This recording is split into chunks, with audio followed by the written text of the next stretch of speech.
2023 Ducati DesertX builds sportbikes and superbikes. Ducati knows how to build sportbikes and superbikes. The Italian manufacturer claimed 14 World Superbike championships between 1990 and 2011, and it has finished in the top 3 in MotoGP every year since it began competing in the Premier class in 2003, including 2 championships. A lot of this racing experience transfers well onto the company's streetbikes, and even its Multistrada models, which handle more like sportbikes than adventure bikes when ridden hard on pavement. Enter the Ducati DesertX, the newest machine to leave the factory in Borgo Panigale, with a seemingly heavy penchant for unpaved surfaces.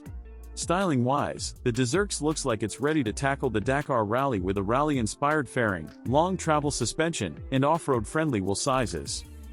At the bike's North American launch held just outside Aspen, Colorado, Ducati reps admitted during the technical presentation that this machine took the company out of its comfort zone. Despite this declaration, Ducati has some off-roading lineage. Back in 1990, Italian rider Edi Orioli won the grueling Paris-Dakar Rally aboard a Cagiva Elefant, a feat he repeated in 1994. Ducati was under Cagiva Group's ownership from 1985 to 1996, and the Elefant was powered by a 900cc Ducati V-Twin. A concept of the DesertX was first shown at EICMA in 2019, and it was met with a wave of enthusiasm. This prompted Ducati to pursue its development, and although the concept bike was based on a Scrambler 1100, the DesertX is almost entirely new from the ground up. Its engine is based on the Monster's liquid-cooled 937cc Testastrada V-Twin, not on the Scrambler's air-cooled 1,079cc mill. It's the same engine you'll find in the hypermotored Multistrada V2 and Supersport, though it has been reworked for use in the DesertX.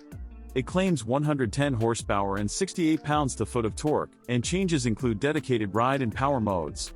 Gearing is shorter from 1st to 5th, 6th was left unchanged for highway riding, with the lowest gears made especially short to handle tight off-road sections. 1st is 14% shorter and 2nd is 9% shorter than on the Multistrada V2.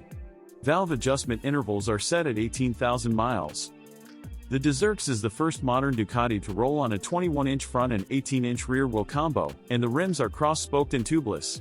This, of course, works better over rough terrain than other wheel combinations, and it offers a better selection of off-road tires. The Pirelli Scorpion Rally STR tires on the DesertX provide great traction on hard-packed and moderately soft dirt, as well as surprisingly tenacious, vibration-free grip on pavement. From previous experience with these tires, though, they're not very good in sand and mud, but there are other options for that. You can opt for the aggressively treaded Scorpion Rally for more extreme off-road excursions or for the more street-oriented Scorpion Trail 2 tires, both of which are approved for the DesertX. The DesertX is built on a steel trellis frame, with fully adjustable suspension by Cagiva that includes a 46mm inverted fork and a single shock with a remote preload knob located on the right side of the bike just below the seat. Suspension travel is ample, with 9 inches up front and 8.7 inches out back. The tall suspension provides abundant ground clearance, with 9.8 inches of space between the skid plate and terra firma. Fuel capacity is 5.5 gallons, and a 2.1-gallon auxiliary tank, $1,500, is available. The optional tank is rear-mounted, and it feeds the main tank via a switch.